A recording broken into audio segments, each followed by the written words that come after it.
¿Sabías que la filosofía, ella no fue siempre igual?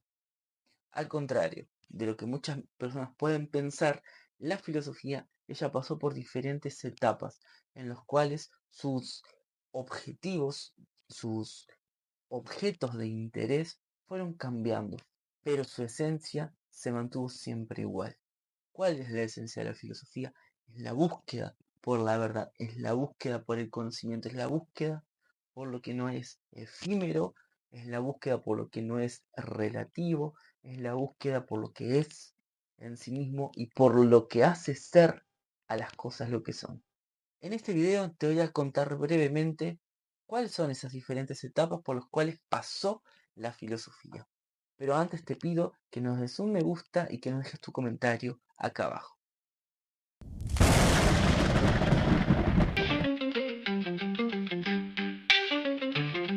En la senda del pensar profundo, la filosofía nos lleva a un mundo donde el ser y el saber se encuentran y las dudas del alma se disipan lentas. Espejo del yo, reflejo fiel, en cada pregunta, en cada papel desvelamos misterios, buscamos verdad, hallamos en nosotros la inmensidad. No hay camino sin reflexión, ni autoconocimiento sin pasión. La filosofía, luz en la oscuridad, nos guía hacia la propia identidad. La primera de todas las etapas filosóficas es lo que académicamente llamamos como filosofía antigua, que comenzó más o menos hace 2500, 2600 años atrás, con unas personitas muy especiales que solemos llamar presocráticos. ¿Por qué presocráticos? Bueno, porque vinieron antes que Sócrates. Fácil. ¿Qué pasó con estas personitas? ¿Por qué son tan importantes? ¿Por qué se dice que la filosofía comenzó con ellos? Bueno, aconteció que hace 2500, 2600 años atrás, en la ciudad de Mileto, un hombre, un tipo llamado Tales de Mileto, comenzó a preguntarse sobre cuál era el origen del universo, de la física, de la naturaleza, del cosmos. ¿De dónde vino todo? ¿Cuál es la sustancia?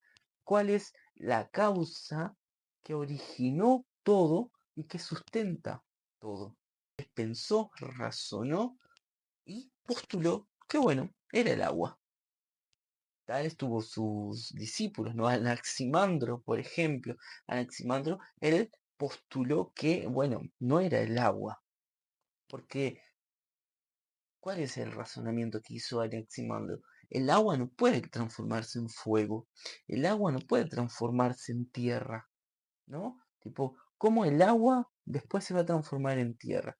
Porque sí, partimos del pensamiento de Tales, bueno, ese elemento que originó todo tuvo que ir transformándose y adaptándose en las cosas que hoy tenemos. Porque, si ejemplo, un libro, esto es papel. ¿De dónde viene el papel? Del árbol. Bueno, pero el árbol, ¿de dónde vino? Según Tales, del agua. En algún momento, por algún proceso de transformación, el agua se transformó en vegetal, en tierra, de lo que salió el árbol, de lo que salió este libro. Obviamente el libro pasó por unos procesos artificiales propios del ser humano, ¿no? Pero se entiende que el material, la materia prima por la cual se hizo el libro, vino de dónde? Del árbol. Y el árbol para Tales vino del agua. Anaximandro dice que no, no podía ser así. No podía ser así. ¿Cuál era para Anaximandro la causa? Bueno, él postuló el apeiron. ¿Qué carajo es el apeiron?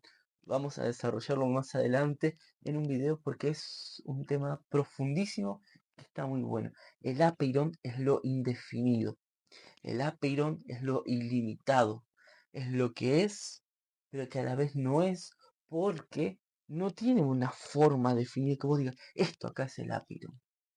El apeiron contiene en sí todas las posibilidades, todas las potencias que después se van a ir transformando en las cosas. Entonces ya no partimos de un elemento único que se va a transformar en otros. El apeiron contiene todos los elementos en potencia. Pero ya vamos a llegar a eso, ya vamos a llegar a eso, estamos pasando muy por arriba. Y bueno, después vinieron Anaxímenes, Anaxágoras, Demócrito, Heráclito, Parménides, un montón de pensadores, de investigadores, de cuestionadores, que cada uno fue observando la naturaleza y sacando sus propias conclusiones con respecto a cuál había sido el origen. ¿Qué pasa? ¿Qué pasa? Eh, Llegó un momento en el que eran tantas las propuestas, ¿no? Las explicaciones, las postulaciones, las teorías, que los griegos de aquella época cayeron en un escepticismo, ¿no? Porque la teoría de uno, que parecía ser racional, que parecía ser que explicaba la realidad, ¿no? Que era clarísimo, totalmente lógico, bueno, pero se contradecía con la del otro. Y este también tenía buenas explicaciones, también tenía buenas verdades, también tenía buenos razonamientos y buenas postulaciones, pero contradecía la del otro. Y otro, y otro, y otro. Y eran tantas las versiones, eran tantas las explicaciones que cayeron en un escepticismo. Bueno, quizás no se puede conocer, quizás no se puede llegar a esa verdad, quizás es un misterio que escapa a nosotros. Y bueno, ¿qué hicieron? Poco a poco, tampoco fue, no es que se pusieron de acuerdo y bueno, vamos a cambiar, no, pero poco a poco ellos fueron dejando de interesarse, de ocuparse, de prestar atención a los fenómenos naturales y comenzaron a colocar su interés en el hombre.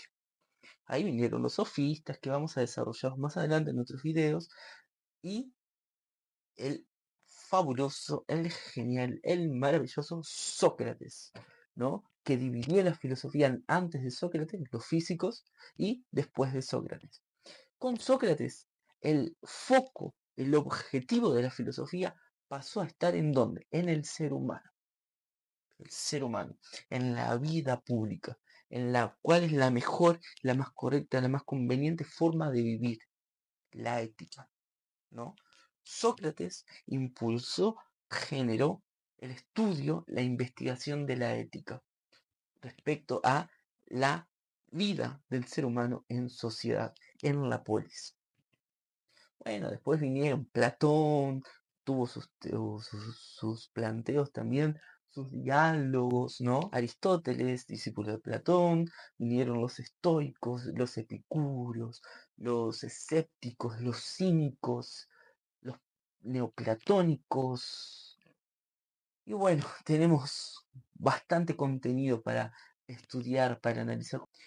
Después de la filosofía antigua viene otro periodo que es la filosofía medieval, ¿no? Lo que se llama filosofía medieval, que es problemático, porque tengo que reconocer que hasta que tocamos ese tema en la facultad, ¿no? En mis años de autodidacta, antes de decidirme a hacer la facultad, a comenzar a estudiar en la facultad, yo era muy escéptico con respecto a la filosofía medieval. Yo decía, pero filosofía medieval no existe. Filosofía medieval es puro cristianismo, es puro dogma, es teología. No, existe una filosofía medieval. Hay una filosofía medieval. Sí, está muy relacionada con la teología, con la revelación, con el cristianismo. Pero hay una filosofía medieval. Ahí tenemos autores como San Agustín, como Tomás de Aquino, como hay tantos, hay varios autores que vamos a verlos más adelante, pero que traen razonamientos y cuestionamientos y planteos y respuestas muy relevantes. ¿Y por qué es tan relevante estudiar y permitirnos entender el pensamiento medieval? Primero, para entender que la Edad Media no fue jamás esa edad oscura, ¿tá? Que después el iluminismo y el racionalismo y el positivismo y Hollywood hicieron creer. No, porque en la Edad Media era terrible y eran ignorantes y no sé qué y no sé cuándo. No, no, no, no, no, no, no, no. Nada de eso. Si de verdad estudias historia de la Edad Media, historia medieval, vas a ver que, por lo menos, un ejemplo, en la Edad Media surgieron las universidades, Si hoy en día nosotros tenemos universidades, es porque surgieron en la Edad Media. Fue, por ejemplo, la Iglesia Católica, la que impulsó las universidades, la formación académica, grandes avances en la medicina, grandes avances en las ciencias. Acontecieron en la Edad Media. Entonces la Edad Media no es la edad de las sombras, de la oscuridad, del oscurantismo y de todas esas cosas que Hollywood y los racionalistas iluministas hicieron creer. Pero eso lo vamos a ver más adelante. Después de la Edad Media, ¿qué vino? La era moderna. ¿Qué es la edad moderna? Es el razonamiento cuando el foco salió de Dios, porque en la Edad Media el foco estaba en la divinidad, en Dios, en la revelación, ¿no? Y pasó a estar en el hombre nuevamente, así como Sócrates lo había puesto. Es un retorno a aquel lugar que el hombre había ocupado en la antigüedad pagana, en la antigüedad griega y romana. Entonces, después de la Edad Media, hubieron pensadores como Descartes, ¿no? Como Hume, como Kant, que hicieron sus propios razonamientos, ya no desde el foco, desde la perspectiva medieval que terminó, sino desde una nueva visión, desde un nuevo paradigma. Ahora desde el hombre, antropocéntrico. Y bueno, eso fue avanzando, fue evolucionando, fue eh, adaptándose a las nuevas realidades y llegamos a la edad o a la etapa contemporánea de hoy, ¿no? Tenemos a Nietzsche, tenemos a Heidegger, tenemos a Deleuze, tenemos tantos pensadores que después los vamos a mencionar. Ahí el foco cambia, cambia muchísimo porque va a haber nuevas preguntas respecto a la existencia del ser humano, al poder, ¿no? En Foucault, por ejemplo, que habla mucho del poder, de la autoridad, del control, ¿no? Los fenómenos que ocurrieron en el siglo XX, ¿no? Las guerras mundiales, por ejemplo, van a generar también otros intereses, ¿no? Con respecto a, por ejemplo, la obediencia. Antiguamente estaba todo muy claro con la obediencia. Pero a partir, por ejemplo, de la Segunda Guerra Mundial, ¿no? Pensadores como Hannah Arendt, por ejemplo, se van a preguntar, che, ¿cuál es el problema con la obediencia? La obediencia ciega. ¿Podemos hablar de ética cuando hablamos de obediencia? La banalidad del mal, por ejemplo, es uno de los temas que va a plantear Hannah Arendt. Y bueno, así como vimos a lo largo de estos minutos, que obviamente no da para desarrollar muchísimo, por eso nos vamos a tomar nuestros momentos con calma en próximas entregas de esta serie, ¿no? En cada una de esas etapas que fuimos viendo, el foco, el interés, las preguntas, los cuestionamientos fueron cambiando. La forma también de dar respuestas fueron cambiando. Pero la filosofía, ella se mantuvo siempre en su esencia de cuestionar, de preguntar, de buscar la verdad. Yo pienso, particularmente, esto es mi opinión personal, no es una verdad absoluta, no tenés que estar de acuerdo conmigo, pero yo creo que necesitamos volver a la esencia de la filosofía, a la esencia en la cual Sócrates vivió la filosofía. Y por eso dentro de poquito, muy poquito tiempo, vamos a estar profundizando un poco más en Sócrates. Porque Sócrates es el mayor ejemplo del filósofo, el mayor ejemplo del amor por la filosofía, al punto de que dio su vida para defender y mantener su creencia, su palabra, y no se entregó a bueno, está, sí, sí, digo que estoy equivocado, ya está, que me perdonen la vida, no. Él estaba dispuesto a dar su vida, y dio su vida, según nos cuenta Platón y otros axógrafos, porque de verdad creían en eso, porque de verdad amaba la verdad. Entonces, Creo que es algo que tenemos que rescatar en el siglo XXI, donde el relativismo y el escepticismo han desvalorizado tanto la verdad que quizás muchas personas hoy en día ya ni siquiera creen en que la verdad pueda existir, ¿no? Ya ni siquiera les interesa saber cuál es la forma correcta o más conveniente o más indicada o mejor para vivir. No, hoy en día quieren vivir a su manera, hoy en día quieren satisfacer sus deseos, hoy en día quieren alcanzar y cumplir y lograr sus intereses, sus objetivos personales egoístas y no se preocupan o no se plantean mayores cosas que eso. Porque falta volver un poquito, falta parar y reflexionar y razonar un poquito por siguiendo el ejemplo de los primeros filósofos. Sócrates, Platón, Aristóteles, los estoicos.